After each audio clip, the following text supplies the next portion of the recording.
Okay, so this is my son's 2008 Concours ZG 1400. He bought this bike used, and we're kind of going through it a little bit, making sure everything's good. So we're going to take the front wheel off today, put it all back together, and make sure that the front end is torqued properly. So what I did was, just like the FJR, this bike has a center stand. So the center stand on the bike is it's a good pivot point. So the front ends aren't that heavy.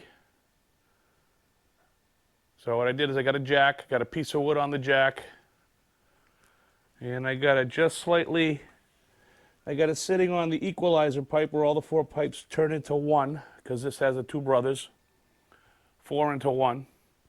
It's nice and sturdy, jacked it up on the piece of wood, and just enough to get the front wheel off the ground. And there you go. So that looks good. So with that, we're going to start taking the front wheel off. This bike has aftermarket lights. So we're going to take the aftermarket lights off. We're going to take the calipers off. We're going to start going through that process now. So let's get started with that. Okay, so these are all the tools that I believe are going to be needed. I have a couple cable ties because there's some aftermarket lights. I got my handy dandy tool for taking the bike apart. A couple of open ends, a couple of step downs so I could go from that to that. Your hexes, brakes, and your front wheel tool. This bike has a 22 millimeter socket that's required, hex socket that's required to take the wheel off. So let's get started. Okay, so the first piece is this aftermarket light. We're just going to go up underneath it here.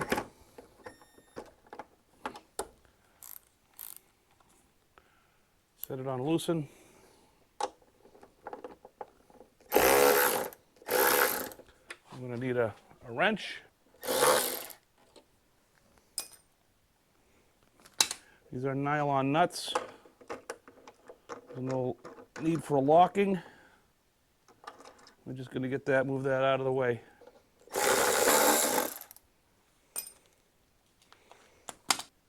There's a couple of cable ties. And I'm going to take the cable ties off. Come over here. So the person who installed it prior had a couple of cable ties on this. He put one here on this bracket. I'm just going to cut it out. He also has one following up the brake line. I don't think I need to cut that one out, so I'm just going to leave that there.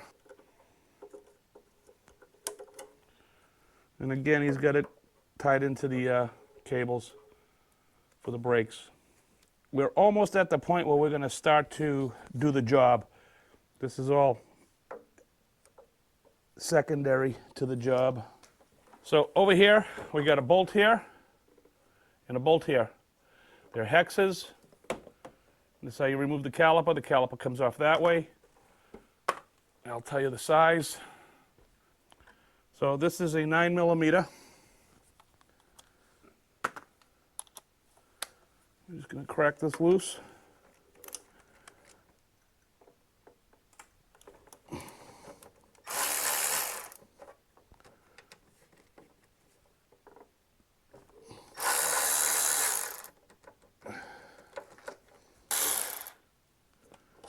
Those are the two calipers. And it takes the caliper off. Actually, the brakes aren't bad at all. Maybe a little bit of a cleanup on them.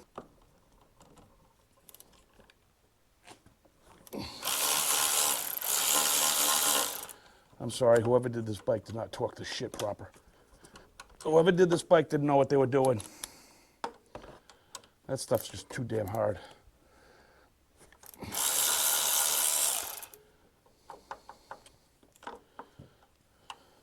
It's not supposed to be tight like that? That was tighter than I expected to feel.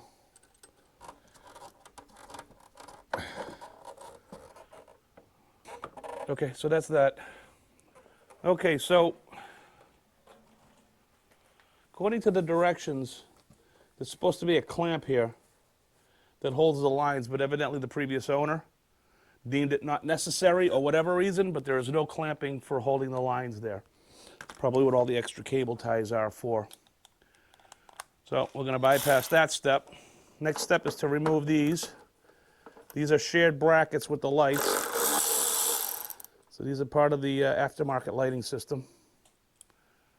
So you get a couple of nylon washers. Your mileage might vary because this looks like it's kind of been modified a little bit to accommodate the lighting.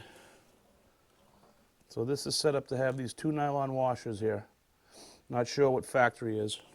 Put that there, do the other side. What?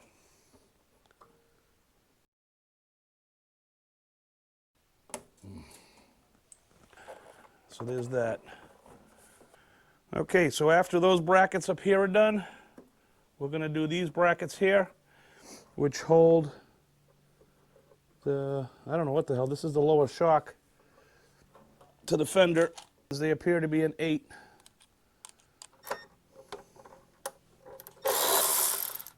So there's definitely a separate bracket here, specifically for the reflector. This one here has the ABS line, so I'm just going to let it hang. There's an ABS line attached to this one on the other side. So rather than just take the whole bracket off, I just let it hang. This should just come right out now. And it does. There you go. Yeah, that's no good. So we've seen a problem. We have a leaky fork. Let's take a look at that. Okay, so over here, we got the ABS sensor. This is an A model.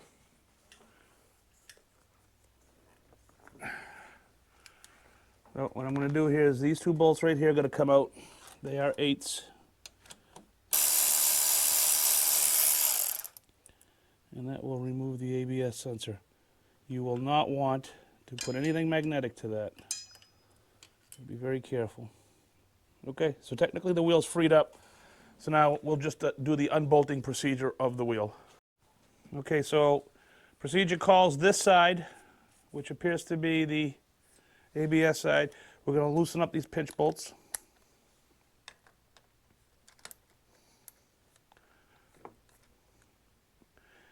Just going to make sure that when you're doing hexes, torxes, whatever, you get this thing flush, square, all the way in.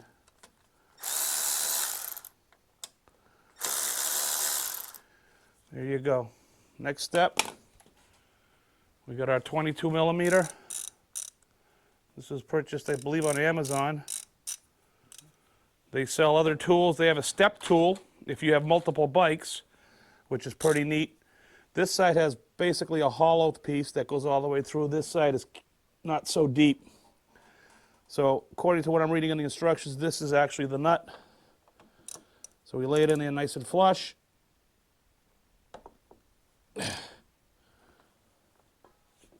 that's it. So there you go. Our nut is loose. We're just going to take that back to about there. Now I'm going to loosen the other side. Following the same protocols. Previous owner of this bike was not very friendly with torque settings or anything along that line, so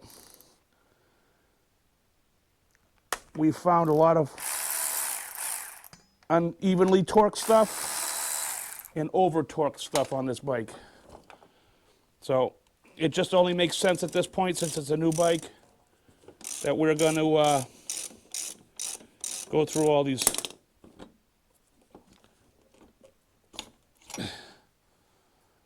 That's it. So this is actually the axle. We'll back the wheel out. There's going to be a spacer here, a spacer here.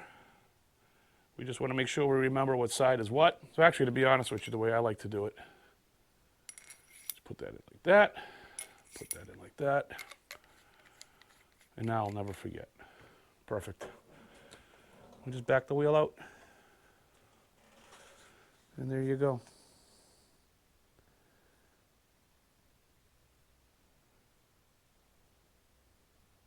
Dude, you need bearings.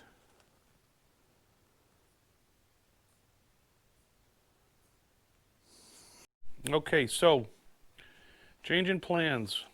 This bike, wheel bearing on the front is definitely not smooth. It's a little crunchy. So we are not going to go and do the brakes on this today. We're going to put this project on hold. And we just put an order in for a new set of wheel bearings. We're gonna do the rears as well, I guess. Just makes sense to do that at this point.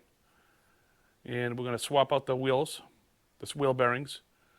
So that's an additional to this project. So for the time being, I'm gonna put this wheel back on, take it off the jack, and we're gonna leave the bike as is until it's time to do the job. So, see you in a bit. Okay, so fast forward a week later. We got all the parts that we needed to do the wheel bearings. These bearings were bad. They're really bad. So first thing we're gonna do is we're gonna knock off this dust seal. I'm gonna knock off the other side. Very easy to do. I take a long screwdriver, kind of bury it in behind there, pop it right out. Out it comes. Doesn't matter what side they are. Look at that, look at the material. That's bearing. Bearings were definitely getting chewed. Past its lifetime. That's a little bit of metal in there. Huh, okay. That would have been catastrophic. So there's a collar in here. And what we got to do is we got to knock the collar down so we can grab a lip on the back side of the bearing and knock the bearing out. So what I do is grab this, I find the bottom, which is right there, come up about halfway, grab this, smack it to the side. The interference is so close on it that if you try to whack one side or the other, it won't move as freely. So you want to make sure that you get the midpoint so the whole thing slides to the side. Now if you look, it won't even spin now, but if you look, I got a lip underneath here. If you go way inside there, not sure if you can see it, but there's a lip on the top. So with that said, we can now get one of these. We have the lip. Now that piece is loose inside, so I can go back to this side now and whack this side out. So I push against this side, which brings it back, back.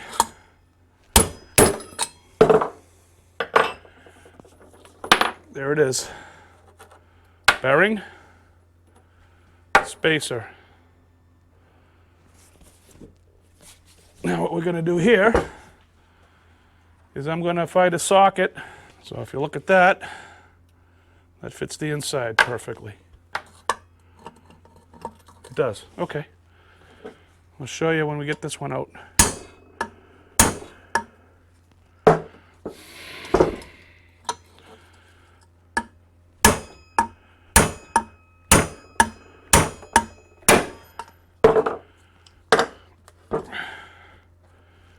Bearings out. This one, this side, has a much smaller opening. Okay, so the bearing's sitting in the freezer for a little while. Shrink them a little bit. There's nothing, no rocket science involved here. Just a little bit of finesse.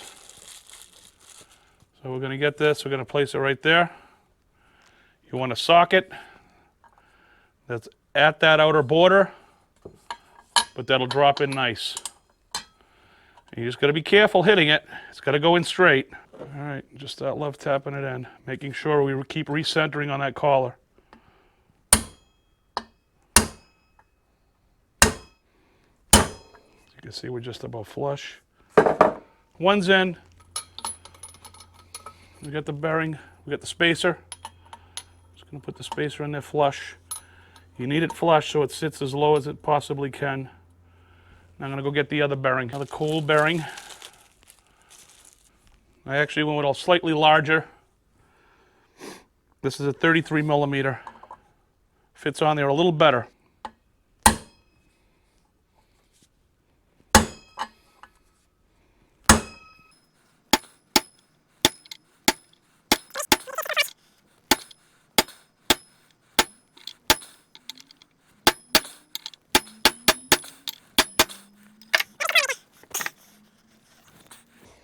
Okay, so it's not perfect yet.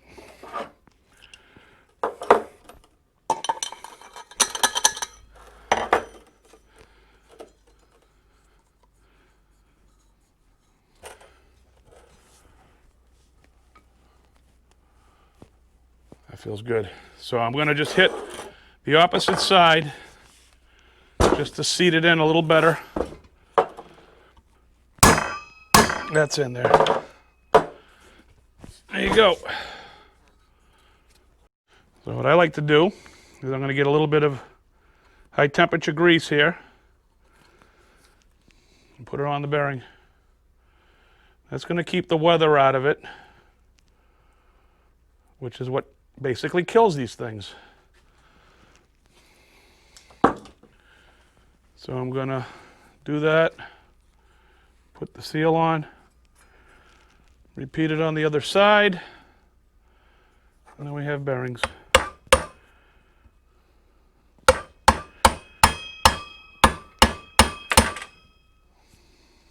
That's it.